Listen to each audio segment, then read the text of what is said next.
आजकल डोगरी आप समझने लगे हैं अच्छी तरह से। साड़ी पहली मुलाकात जालंधर कवि सम्मेलन च हुई।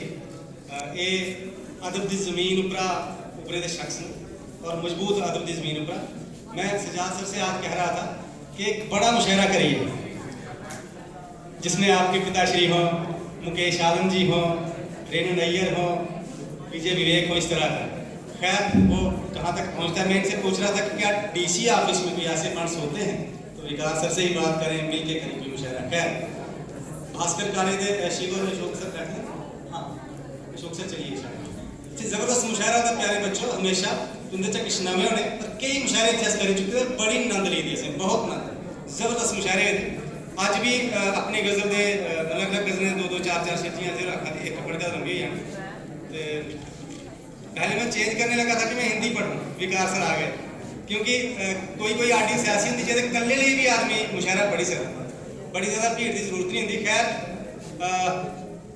अस पहाड़ों की दुनिया छुड़ी है, शहरों के बसनीक हो गए। दुबे सर अस पहाड़ों की दुनिया छुड़ी है, शहरों के बसनीक हो गए। अस पहाड़ों की दुनिया छुड़ी है, शहरों के बसनीक हो गए। अप्पू सोची रहान वाने अस किन्ने जरनीक हो गए, अप्पू सोची रहान वाने अस किन्ने जरनीक हो गए। तो भाषा पर देखियो प्रेमी सर के धूड़ेगी भी धूरा समझी, अस्सी अस्सी गल आया है। अस पहाड़ों की दुनिया छुड़िए, शहरों के बसनीक हो गए। अप्पू सोची रहान वाने अस किन्ने जरनीक हो गए। धूड़ेगी भी धूरा समझी, अस्सी अस्सी गल आया है। मन आखा दा पागल होए, लोग आखदे ठीक हो गए। अस पहाड़ों की दुनिया छुड़िए, शहरों के बसनीक हो गए। गजल दे के गुरु जी का नाम है, प्रेमी सर का नाम है कि नी बोले रहन मां मेरा छड़ा मस्काई लैंदा है।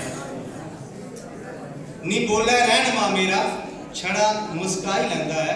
जदों पुछा करें उसकी सफर कितना क बाकी है। नी बोले रहन मां मेरा छड़ा मुस्काई लैंदा है। जदों पुछा करें उसकी सफर कितना क बाकी है। गिरी सर किताब आई नवी मेरी पढ़ी लै ते सुनाया भी। किताब आई नवी मेरी पढ़ी लै ते सुनाया भी। तेरे दिते दे सल्ले दा असर कितना क बाकी है। शुक्रिया जी। तेरे दिते दे सल्ले दा असर कितना क बाकी है। दुबे सर तुसीं अज मिगी तंज नहीं कराया, भी मजा नहीं आया मुशायरे दा कि मेरे ने दुश्मनी केदी, मेरे ने दुश्मनी केदी, वो बस ये दिखना चाहता। मेरे ने दुश्मनी केदी, वो बस ये दिखना चाहता मेरे अंदर अरे रहमत सबर कितना क बाकी है। मेरे ने दुश्मनी केदी, वो बस ये दिखना चाहता मेरे अंदर अरे रहमत सबर कितना क बाकी है। ते मेरे मिलने की ईखी है जां नहीं, आऊं ये नहीं पुछदा। मेरे मिलने की ईखी है जां नहीं, आऊं ये नहीं पुछदा। तेरे अंदर मेरे बिछड़न का डर कितना क बाकी है। मेरे मिलने की ईखी है जां नहीं, आऊं ये नहीं पुछदा। तेरे अंदर मेरी बिछड़न का डर कितना क बाकी है। अपने शेर पढ़िए मैं विदा लगा के रस्ते च गए जंडी जन्नी कंडे ने परेशान करी जा करने। बख्शी सर बलराज सर बैठते हैं, गजल पढ़ने का मजा है कि रस्ते च गए जन्नी कंडे ने परेशान करी जा करने। बेताब बलगदी मंजिल की असरान करी जा करने। रस्ते च गए जन्नी कंडे ने परेशान करी जा करने। बेताब बलगदी मंजिल की असरान करी जा करने। ते बेताब बलगदी मंजिल की असरान करी जा करने। उब्बे दियां बेशक जीने शा पर तां भी जीना छुड़िया नहीं। उब्बे दियां बेशक जीने शा पर तां भी जीना छुड़िया नहीं। एक चाली अपने जीवन पर अससान करी जा करने।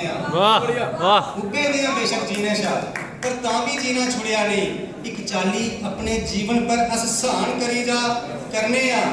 ते अज जदीदी दौर लिए एक शेर है मेरा कि कल फसल ही जिथे निसरा दी अज पक्के कोठे पे गए थे।